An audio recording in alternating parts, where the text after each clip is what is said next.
Federal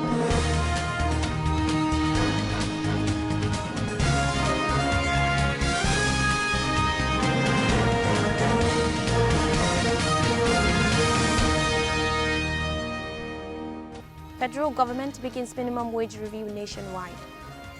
Governor Bello Matolle commends Nigerian Army for courage and strength in the fight against banditry. NAHCON secures discounts for Hajj services after sealing deals with Saudi companies. On business update, international and bilateral power consumers owe Nigeria 4.71 billion naira. On international scene, at least 67 people died as a result of Nepal plane crash.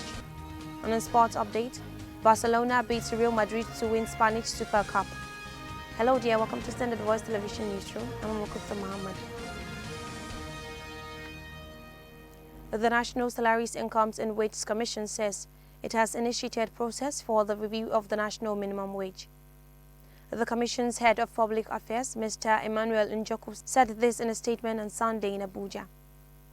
Mr. Njoku said, as part of the process to review the minimum wage, which will be due in 2024, the Commission has held a series of meetings and training towards a nationwide monitoring of the Minimum Wage Act 2019.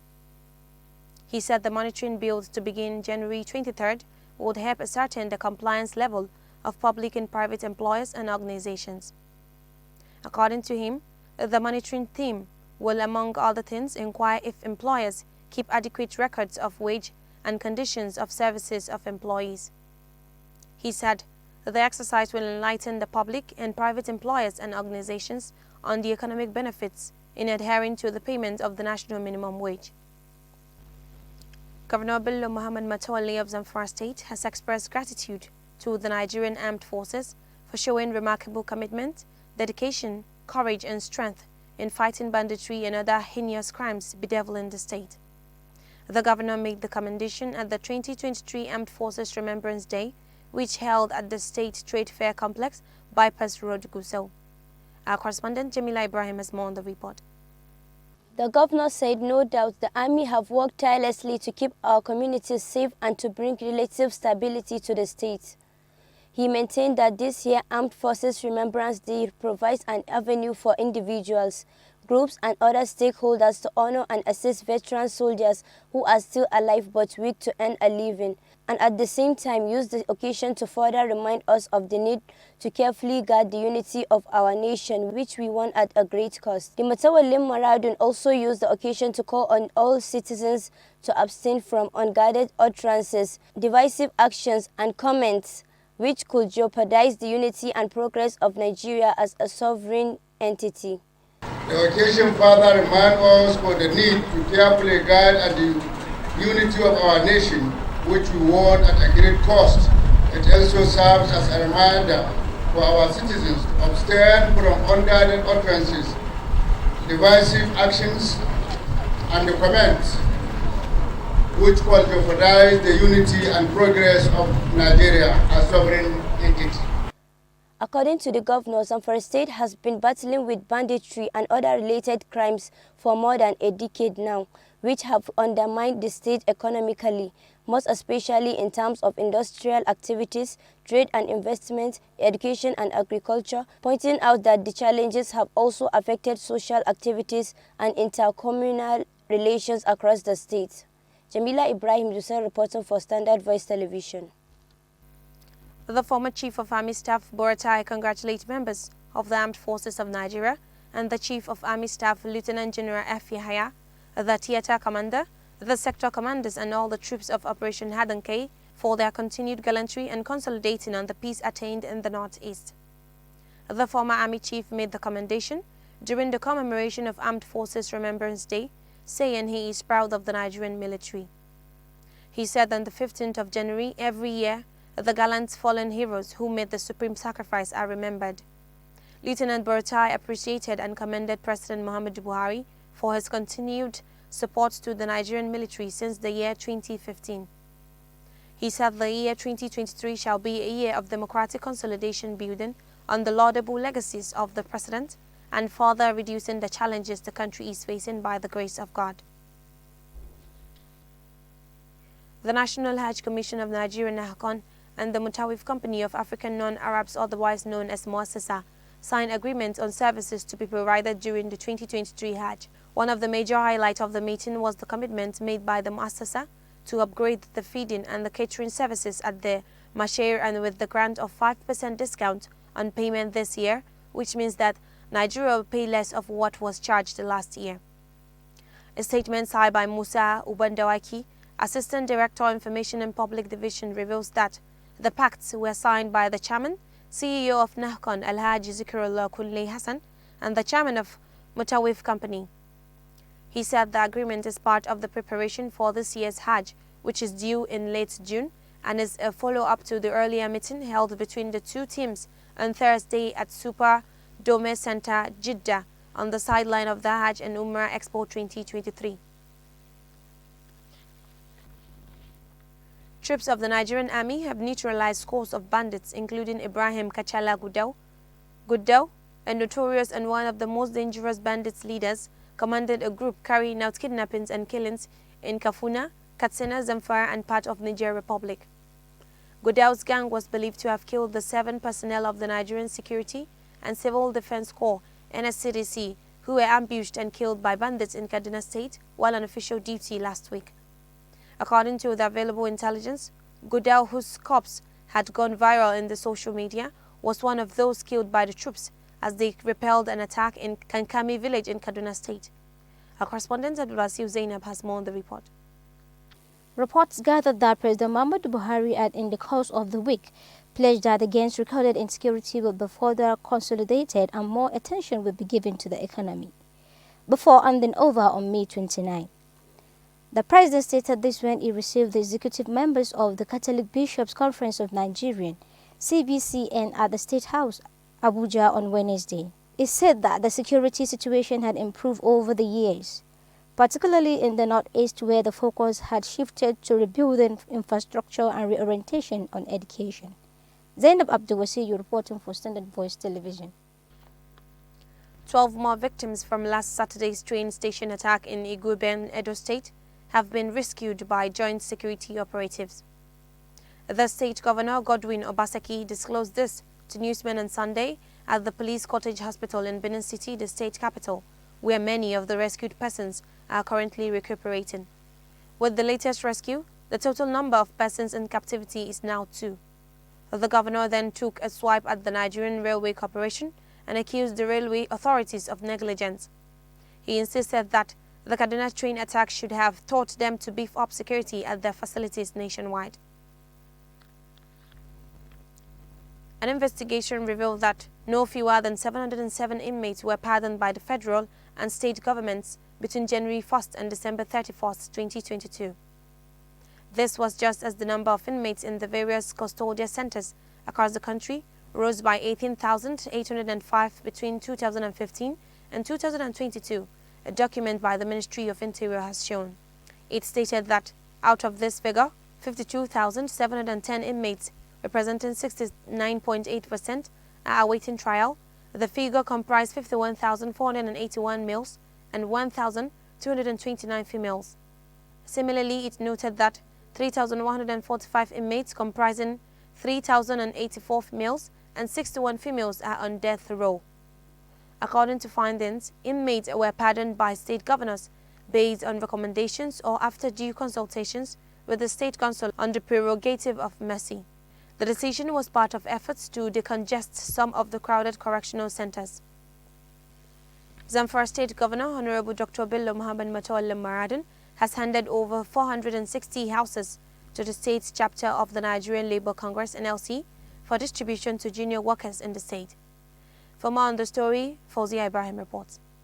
Speaking at a brief ceremony to hand over the housing unit located along the Zagidandawa Bypass Road in Gusau, the state capital, Governor Bello Matawalle explained that this was part of his administration's effort to provide permanent accommodation for civil servants in the state on owner-occupier basis. He said in addition to the provision of the completed 460 houses for junior civil servant, another 1,000 housing unit will be constructed for senior civil servants across the state, pointing out that this week he would perform the foundation laying ceremony for the construction of the 1,000 houses in Gusau with the sole aim of addressing accommodation challenges to all categories of workers in the state. Shatiman Sokoto expressed his deep concern on how civil servants were retiring after 45 years of active service without owning a house. This, he said, will be solved by his administration through the construction of befitting accommodation for them through owner-occupier basis and other support to the workers for them to have a sense of belonging. According to the governor, the first and second batches of the houses numbering 460 would be distributed to workers on the owner-occupier basis with 40% reduction of the total sum and expected to be offset in 10 years. Governor Bello Matawalle called on the leadership of the Nigerian Labour Congress to liaise with the Office of the State Head of Service and Directorate of Labour Matters to ensure justice and fairness in the allocation of the houses and to befitting civil servant. Earlier, the chairman of the Nigerian Labour Congress, Comrade Sanu Haliru Magajin Rafin Korea, expressed appreciation to the governor for his initiative to provide enabling housing accommodation to workers in active service and their future retirement. Fozia Ibrahim, reporting for SVTV News. The federal government has insisted it will not impose COVID-19 restrictions on China despite the rising infections in the East Asia country. The coordinator and technical head of the Presidential Steering Committee on COVID-19, Dr. Mukhtar Mohammed, who stated this in an interview with newsmen in Abuja on Sunday, however said that the government has raised the surveillance level in the country. China's decision to relax its strict COVID-19 rules to curb the virus and lack of transparency has been greeted with some anxiety in many countries. At least 23 countries have imposed restrictions on travelers from China amid fears of an increase in COVID-19. However, Dr. Mohammed said countries imposing restrictions on China are doing so without a scientific basis, as available data shows that cases are increasing worldwide. Zamfara State Governor Dr. Bello Muhammad Matawalle says his administration has discovered no fewer than 199 ghost doctors on the payroll of the state government. The governor said the state government was paying salaries for 280 medical doctors, noting that only 81 of them were active in the state. Our correspondent Fatima Ibrahim has more on the report. The governor made this known in an interview with newsmen in his Maradun residence. He stated that he had met with the members of the Zamfara State chapter of the Nigerian Labour Congress on how to trace the 199 ghost doctors who spent a long period of time collecting salaries illegally with a view of blocking those behind the manipulation. Governor Matawalle disclosed that the ghost doctors were discovered following a result of the ongoing biomedical data capture of the entire state workforce through the Office of the State Head of Service. The governor, however, noted that Zamfara State government was all ready to commence the implementation of the 30,000 minimum wage to workers in the state. He assured that no new civil servant will be retrenched by his administration with regard to the implementation of the 30,000 minimum wage payment. Fatima Ibrahim reporting for SVTV News. Now on business news.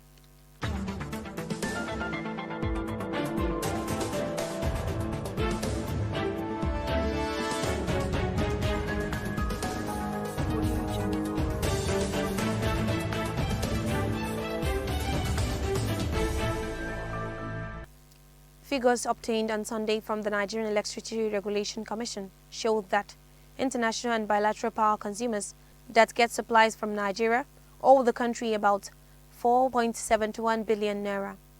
It was gathered that the 10 international, bilateral and special power consumers of Nigeria failed to remit the sum within a period of 6 months, though efforts had been ongoing to get the debt settled. The NERC revealed this in its first and second quarter reports of 2022, as it named the debtors to include Odukweni CEET, Paras SBEE, Ajaokuta Steel, and Mainstream Inner Galaxy. Others include Mainstream KM Industries, Mainstream KM Integrated, CAM Steel Shagamu, NDPHC Sunflag, North-South OAU, and Mainstream Adefolorusho Ventures.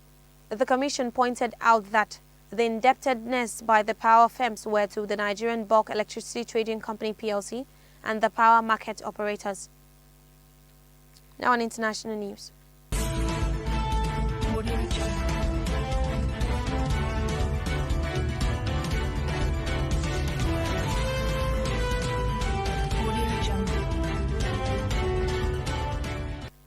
Police said at least 67 people were confirmed dead after a plane with 72 people on board crashed in Nepal, the Himalayan country's worst aviation disaster in 3 decades.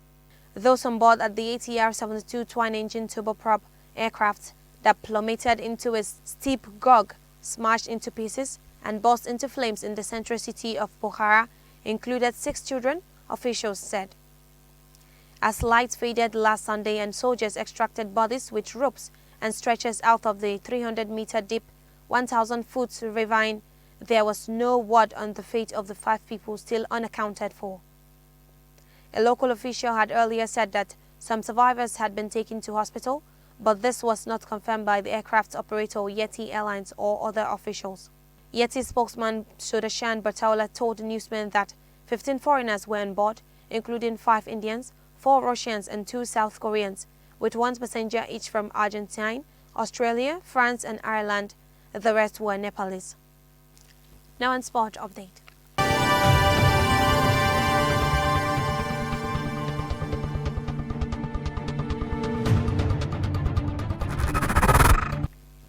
Barcelona convincingly beat Real Madrid 3-1 in Saudi Arabia on Sunday to win the Spanish Super Cup, their first trophy since coach Xavi Hernandez took over.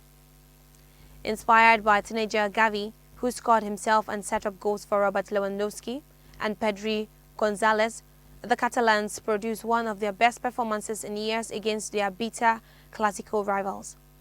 Having enjoyed great success as a player at Barca, Xavi returned in November 2021, and after a summer of heavy spending, this emphatic victory is a sign his project is moving in the right direction. Karim Benzema netted a late consolation for Madrid, who has been far from their best since the World Cup break and also fell 3 points behind Barcelona in La Liga last week. Madrid coach Carlo Ancelotti suffered his first defeat in a final since 2014, with Los Blancos surrendering the trophy they earned last season to Barcelona, who have now won the Super Cup a record 14 times. That's all we have a news update for today, but before we go, a recap of the major headlines. Federal government begins minimum wage review nationwide. Governor Bello Matawalle commends Nigerian Army for courage and strength in the fight against banditry. Nahcon secures discounts for Hajj services after sealing deals with Saudi companies. On business update, international and bilateral power consumers owe Nigeria 4.71 billion naira.